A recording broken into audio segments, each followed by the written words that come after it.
మీ అందరికీ గుర్తుండే ఉంటుంది.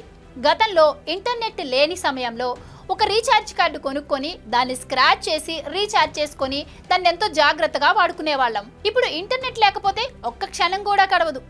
నెలకు ₹100 రీఛార్జ్ ప్లాన్లు, డేటా అయిపోతే తలనొప్పి, ఇక సిగ్నల్స్ కూడా రాకపోతే అదో చిరాకు. కానీ ఇకపై ఇంటర్నెట్ అవసరం లేదు, రీఛార్జ్ కూడా అవసరం లేదు, అట్లీస్ట్ రీఛార్జ్ కార్డు కూడా అవసరం లేదు. కానీ ఇవన్నీ లేకపోతే ఎలా అనేగా మీ డౌటు. ఆఫ్రికాలోని సైమన్ పీటర్స్ అనే కుర్రాడు వీటన్నిటికీ గుడ్ బై చెప్పాడు. అంబానీ, ఎలాన్ మస్కులు కూడా ఆలోచించని రేంజ్లో ₹1 కూడా ఖర్చు లేకుండా లైఫ్ టైం మొత్తం ఫ్రీ కాల్స్ మాట్లాడుకునే టెక్నాలజీని కనిపెట్టాడు. తనుండే గ్రామంలో అసలు కరెంట్ ఉండదు. ఒకవేళ సిగ్నల్ కావాలి అనుకుంటే చాలా దూరం నడిచి వెళ్ళాలి. వీటన్నిటికీ ఒక సొల్యూషన్ వెతకాలి అనుకున్నాడు. తన ఇంట్లో ఉండేటువంటి పాత టీవీలు, రేడియోల నుంచి విడిభాగాలను ఏరి ఒక వింత ఫోన్ని తయారు చేశాడు. వినడానికి వింతగా అనిపించినా ఇది నిజం.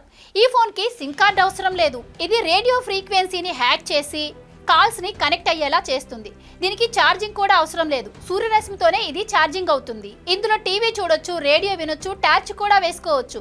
ఒక మినీ పవర్ హౌస్ ను అరిచేతిలో సృష్టించాడు. ఈ ఆవిష్కరణ చూసి ఇంజనీర్లే షాక్ అయ్యారు. ఈ అబ్బాయికి కూడా ఎన్నో అవార్డ్స్ వచ్చాయి. మరి ఇంత అద్భుతమైన టెక్నాలజీ ప్రపంచవ్యాప్తంగా ఎందుకు బయటికి రాలేదు?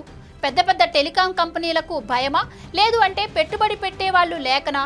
ఈ అబ్బాయి మేధస్సుపై మీ అభిప్రాయం ఏంటో కమెంట్స్ లో చెప్పండి.